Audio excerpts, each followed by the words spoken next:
Making a motorcycle go properly around a corner is a wonderful thing. It's poetry in motion. But here's the bad news. Cornering is where half of all deaths and a third of all injuries occur, usually in daylight, on weekends, on dry, good sealed roads. The trick is, how do we corner correctly?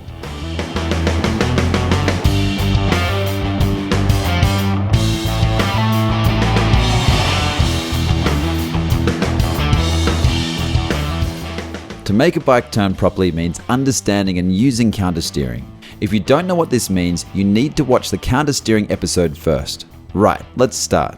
Safe everyday riding is all about scanning and assessing for trouble as far ahead as possible, and usually for other people's mistakes. In cornering, you're still doing it, but this time so you don't make the mistakes. Check the road signs, they're there for a reason.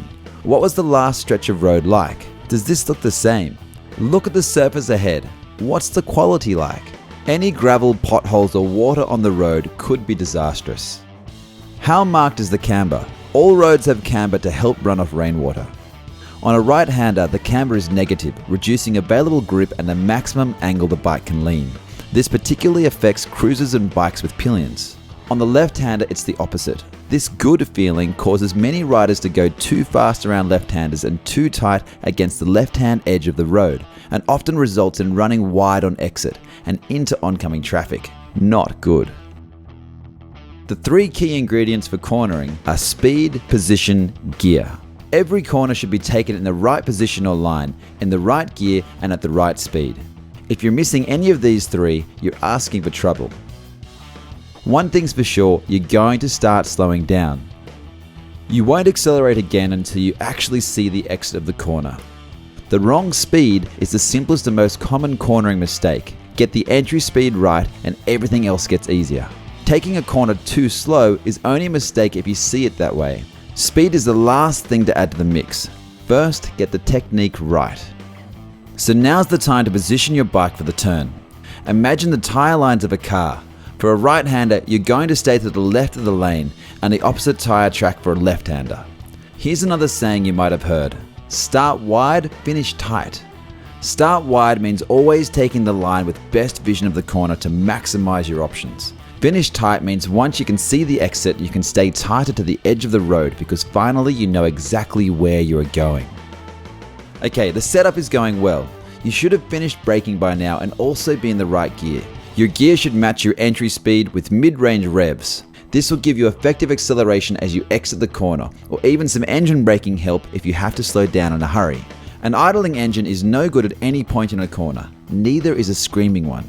Now you've reached the tip-in turn point, and you're going to use counter-steering to actually turn the bike. Experience teaches you where that point is. In the meantime, if you tip in too late or early, you can still correct as long as you've got speed and gear right. All the time, keep looking deep into the curve for the exit. Don't fixate on anything by the roadside, like a tree or a sign. Basically, look where you want to go and you've got a lot better chance of getting there. You're now fast approaching the head-on zone, in the center of the curve, the most dangerous point. Your line should always include a buffer from oncoming traffic. Never cross the centerline in a corner at any point with any part of your body or bike. This is especially important for right-handers where it's easy to go too tight and have your head in the kill zone. Okay, maintain your line at constant speed as you flow through the corner. Constant speed is so important because if you brake or accelerate hard, the bike will want to stand up and run wide. Once you see the exit, then and only then can you start to accelerate out of the curve. There's far more to cornering than we can cover here, but it's the basics people often get wrong, and that can be deadly. Remember these words: speed, position, gear. If you want to really corner properly, do a training course or get some coaching. And don't take stupid risks on the road. Riding with your buddies is fun. There should be nothing to prove. If there is, take it to the track.